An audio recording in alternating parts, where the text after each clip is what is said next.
Border વિસ્તારમાં નાગરિકોને બંકરમાં shift કરવા માટેના આદેશ આપી દેવામાં આવ્યા છે। સરહદ ઉપર રહેનારા નાગરિકો, જો કે જમ્મુ કાશ્મીરમાં તો જે સરહદ ઉપર રહેતા નાગરિકો છે તેમણે ઘણા સમયથી તૈયારી શરૂ કરી દીધી હતી। પહેલગામ આતંકી હુમલો થયો ત્યારબાદથી જ તેમણે એ તૈયારી સાથે બંકરમાં જવાનું નક્કી કર્યું હતું કે ભારત પાકિસ્તાનની સામે કાર્યવાહી કરે, ભલે અમારું જે થવાનું હોય એ થાય, અમે સુરક્ષિત બંકરમાં જતા રહીશું, પણ ભારતે કાર્યવાહી તો કરવી જ જોઈએ પાકિસ્તાનની સામે।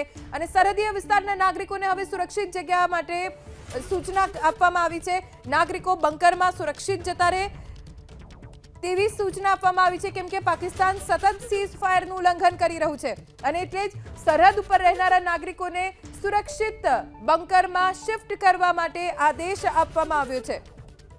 પાકિસ્તાન સતત ફાયરિંગ કરી રહ્યું છે ભારત તરફથી એ જ પ્રાથમિકતા રહેશે કે કોઈ જાનહાનિ ન થાય।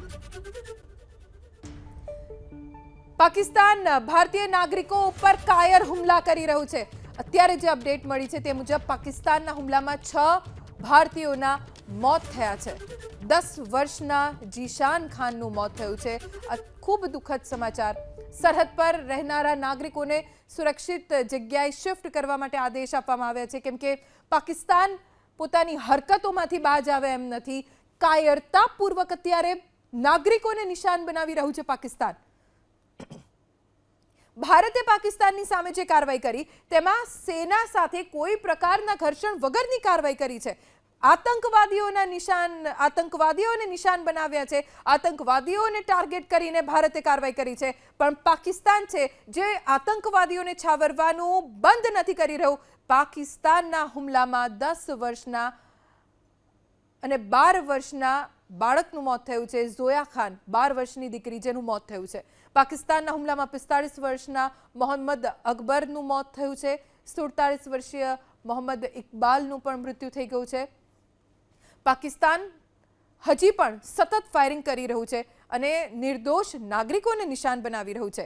પાક હુમલામાં 12 વર્ષની દીકરી ઝોયા ખાનનું મોત થઈ ગયું, 10 વર્ષનો જીશાન ખાનનું મોત થઈ ગયું છે। 6 નાગરિકોના મૃત્યુના સમાચાર અત્યારે પ્રાપ્ત થયા છે। 47 વર્ષીય મોહમ્મદ ઇકબાલ નામના નાગરિકનું પણ મોત થયું હોવાની વિગત પ્રાપ્ત થઈ છે। અમરીક સિંહ અને રણજીત સિંહ નામના 2 વ્યક્તિઓ જેમનું પણ મૃત્યુ થયું છે। પાકિસ્તાન જે બોખલાયેલું છે, ડરેલું છે, પાકિસ્તાનમાં ખૌફ છે, એ ખૌફ એ ભારતના નિર્દોષ નાગરિકોની સામે ફાયરિંગ કરીને બતાવી રહ્યું છે। 6 નાગરિકોના મોત થયા છે,